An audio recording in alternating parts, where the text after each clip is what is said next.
Okay, magandang araw po sa ating lahat sa Pilipinas, sa ang lugar diha sa San Carlos, Pilar, Bohol. Yung adlaw ninyong tanan diha sa Pilipinas, buong Pilipinas at saka sa abot sa ating mga sa ating vlog, sa ating upload ngayong araw na ito na napakasama. Galing ako sa galing ako sa ginagawa kong trabaho dito. So hindi ako tumitingin sa mga balita, lalo na sa mga mainstream media. Nung pagdating ko lang sa bahay, yun na yung nabungaran ko pag open sa balita sa mga online ba, na ang sama talaga. So sa hindi pa nakakaalam, no, na lalo na sa Pilipinas, na itong araw na itong Biyernes ay dalawang abogado ho ni Tatay Digong ang umalis, o di ko alam kung pinalitan ito o nag-resign ba sila ng kusa. Kaya siguro pala nandito si VP Sara sa ngayon sa The Hague, dito sa Europe. Gawa siguro nito, baka natunugan niya to na iniwanan po si Tatay Digong, si dating Pangulong Duterte, sa kanyang mga abogado. Dalawang abogado, itong si Nicholas Kaufman at saka itong si Dove Jacob. Ito yung mga abogado na dipinsa ni Tatay Digong. So masama ho ito kasi magta-trial na. So ito na yung nangyari sa kanya ngayon, na inabandona. Sabihin ko talaga to na inabandona ang ating dating presidente. Masakit na makita o mabasa itong mga balita na to, although hindi pa to lumabas sa mga sa pa lang ho ito, sa online news pa lang ho ito ngayon na ito ko lang sa diyan sa screen yung mga sinasabi ni Kaufman at saka nitong si Dove Jacob, na ito yung associate lawyer ni Tatay Digong. So sa ating mga kapwa Pilipino, lalo sa ating kung saan tayo tumatayo ngayon, masakit na tingnan ho itong sitwasyon ngayon ni Tatay Digong, gawa ng 81 years old na, tapos ito pa nangyari sa kanya ngayon na inabando na sa mga abogado ng kanyang mga abogado. Di ko alam kung parte ba to sa kanilang strategic na gagawin nila.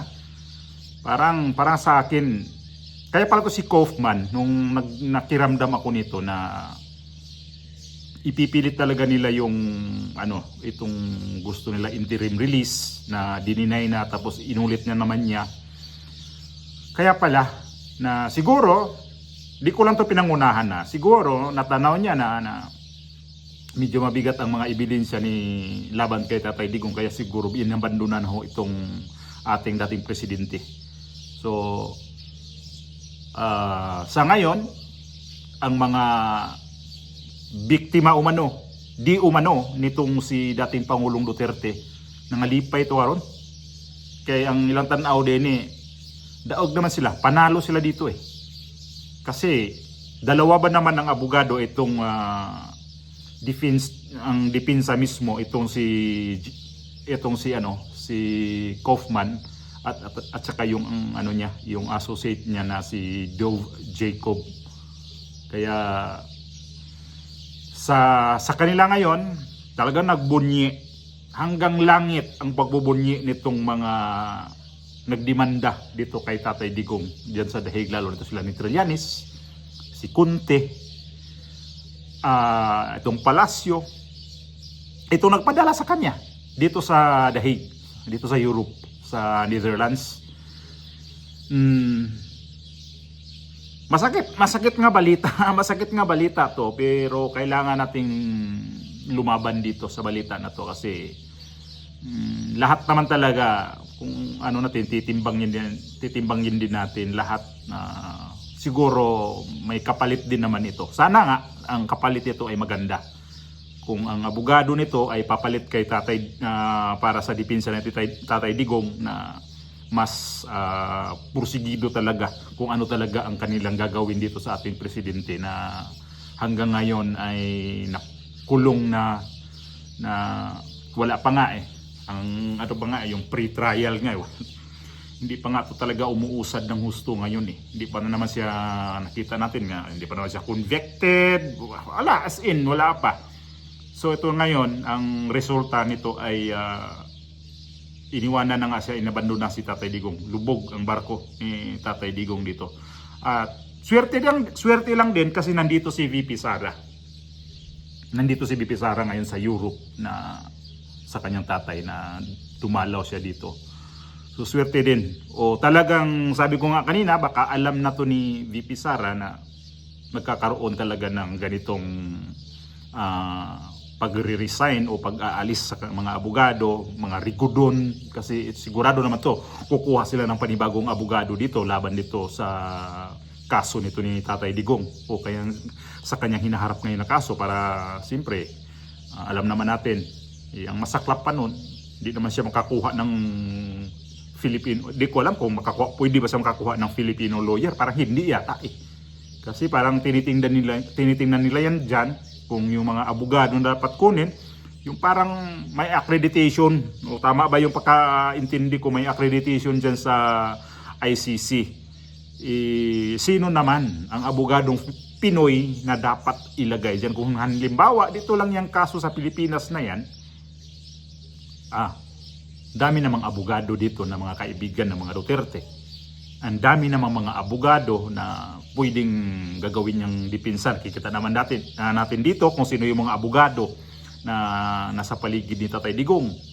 Itong si Salpanelo,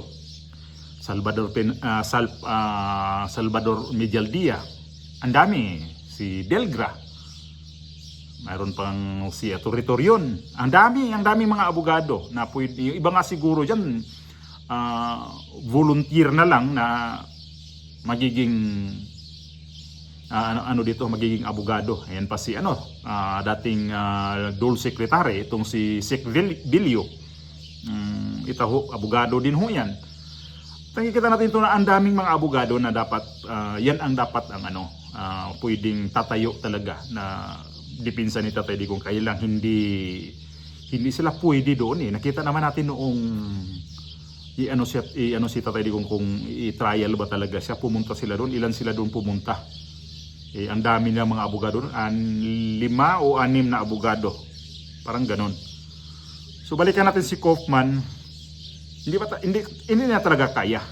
Kasi nga dati nagkaroon na ako ng pagdududa din sa kanya na kaya ba talaga niyang idipinsa ang ating dating presidente.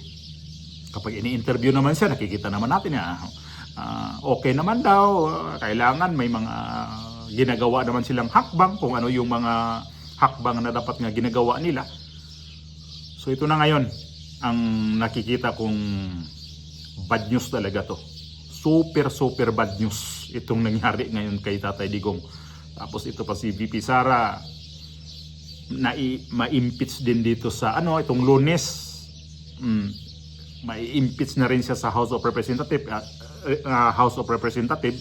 Hindi natin alam kung unsa ang iyang sitwasyon pag-abot sa mga pag-abot sa mga senador na siya ay mga kaalyado, mayroon siyang mga kaalyado diyan sa Senate pero hindi natin alam kung lahat ba yan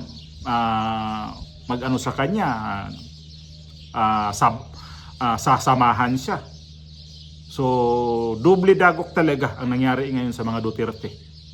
At ito ngayon ang abogado ni Tatay Digong, kung ito yung umalis na ayan na, nagpaalam na, di ba? Yung kaninang ilagay ko ulit yung sa screen kung sino yung ito yung sinasabi ni Attorney Nicholas Kaufman na yan yung sinabi niya na sana nasa maayos na kamay, na buhat ng pag-alis niya ay nasa maayos na kamay si Tatay Digong. Siguro ang niya sana maayos na abogado, magaling na abogado. Di natin alam kung sana yung abogado na makuha ni Tatay Digong magaling. Kasi nga sila naman ang nag-ano nito Sila naman din talagang parang nag-research nito sa kay Kaufman. Siguro sa panlasa nila nung time na yon, nung last year Okay naman ang tingin nila kay Kaufman, kaya si Kaufman ang kinuha nilang abogado talaga. So masama ang yung iba nga ang tao dito galit na galit kay Kaufman nung itong nakaraang mga kasi lalo nang hindi pinagbigyan dito sa interim release, galit na galit ang mga tao. Sabi ko, pakiramdaman muna natin, tapos nung nag-hearing sila, di ba? Ang ganda naman yung niya, ang pinakita niya doon. Sabi ko, ay bumawi si Kaufman. Pero sa pool pa naman talaga nito, noong siya na ang nagiging abogado ni Tatay Digong, kulang ako sa paniniwala. Parang, kuan ba? Para sa parang kuan ko ba? Na ako'y pagdududa. Kaya ba talaga Kaya ba talaga ni Kaufman idipinsa ang ating presidente? Kasi mukhang ko sa kanya, parang nahinaan ako. Sabi ko, magaling naman daw itong pagka-abogado. Yun na nga, umayaw na. Tinalikuran ng ating dating presidente.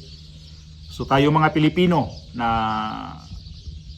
nandito ho tayo para suportaan itong dating Pangulo ngayon na mas lalo pa ng kailangan nilang suporta galing sa ating mga mamamayang Pilipino. Kasi di naman din, mayroon namang natutuwa din talaga dito. So ko dito, okay, wither ang buhay. So minalas, hindi pinalad itong abogado na to na talagang hanggang dulo ipaglaban niya si Tatay Digong. Talagang iniiwanan niya na to. Ang masaklap pa nito, dalawa pa silang umalis. Hindi ho ito nakakatuwa kung sa kung ikaw yung halimbawa pamilya natin ang natamaan nito, hindi natin ikatuwa to kasi dalawa silang sabay umalis bigla na lang ako nanlumo nung nabasa, nakita ko itong balita na to na ano nangyari nito, bakit bigla na lang itong umalis itong si Kaufman pati itong associate attorney na itong isa, si Dove Jacob, ganun din. Tapos kung basahin niyo ang mga sa komento nito, grabe, inulan talaga ng tuwa ang mga tao, natutuwa talaga ang mga tao. Talagang bumaha sila doon na lubog na daw yung barko, ano pang pinagsasabi nila dito kay Tatay Digong. Sabi, wala tayong magawa nito sa na lang. Kasi bilang Pilipino, bilang pinaglingkuran tayo noon nitong presidente na to. So, hindi natin to iwanan, lalo tong tiempo na to ngayon. At sabi ko nga, mas maganda rin na nandito si VP Sara na nagkataon din na nasa Europe ngayon. At least alam niya na kung ano ang kanyang gagawin dito. Abogada naman din to, so madali naman siguro nila itong mapag-aralan o masolusyonan. Sana ganun, madali. Hirap talaga ito tanggapin kasi dalawang abogado ang nawala. Para sa akin to, itong kaso ni Tatay Digong, tagilid talaga siya. Kasi bakit yung mga abogado nito parang inabandon na bigla. Nakakapanlumo lang talaga kasi bilang isang Pilipino, bilang isang OFW na naranasan ko itong pagserbisyo nitong presidente nito dati na naramdaman natin. So ito lang muna, titingnan natin to kung ano ang susunod ditong hakbang dito sa mga Duterte, dito sa ating dating presidente, kung ano talaga ang kanila pang plano nito, kasi breaking news talaga ito ngayon. Okay, God bless po sa ating lahat.